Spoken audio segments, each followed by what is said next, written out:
Mieke Eoyang, the Vice President for the National Security Program at think tank Third Way, a former staffer on the House Intelligence Committee. I want to start on that episode. As someone who has worked around the national security apparatus of this country, how normal or abnormal is this kind of thing, that a presidential phone call triggers someone going to the lawyer for the National Security Council, who then buries it in a classified system? This is very abnormal. Normally, a conversation like this, you'd want it widely disseminated so that everyone who works on Ukraine would know this is what the president of our country said to the president of their country, and now we can all work from that understanding, which is a shared understanding with the other country.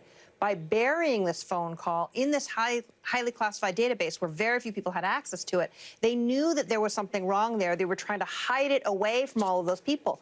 But that creates huge national security risk, because now the other country knows what happens, and our diplomats, our national security apparatus is in the dark. And so they are wondering, what is going on? Why is this country reacting the way that it is? It's actually quite a strong indicia of a guilty conscience here. Yeah, it does seem, I mean, Mr. Morrison, whose testimony today, who's the top Russia expert, he is still at the National Security Council. I think he's on his way out. He's leaving tomorrow. It's striking all of these people have been coming forward. I mean, you've got some who are pursuing a sort of court challenge to whether they have to, but by and large, even people working, I mean, in the NSC, as the top Russia expert, you're working in the White House.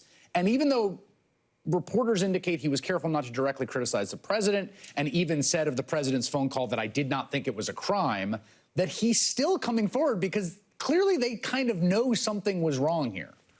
That's right. And look, you don't expect someone who is a nuclear weapons expert to know the ins and outs of campaign finance law and what's prohibited in terms of asking a foreign government for a personal campaign benefit here. So that his judgment about whether or not it's legal is sort of irrelevant to whether or not it was, in fact, illegal or a real problem. But they very clearly knew it was a problem. They knew that there was a secondary channel. They knew that Trump was conducting foreign policy away from what normal looked like and what, you know, if it was right, you could do it in this channel. They had all these other people running around, this aide to Devin Nunes, the president's personal lawyer. There were a lot of indications that the president was doing something really wrong here and that we were very, very far from perfect. Interesting about a sort of meta story here, which is Tim Morrison's testimony. It leaked today that one of the things he said was, I want to be clear, I was not concerned that anything illegal was discussed. That's on the phone call. He was one of the people that listened, and that's what you're referring to about whether he'd be qualified to make that judgment. But what's striking to me is this is the first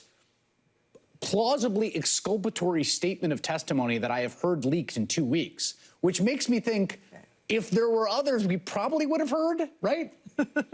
That's certainly true. You've got Republicans in the room with the Democrats taking this testimony. If there was anything else exculpatory that they thought would give the president a reed to cling to, you'd think that they would have put it out.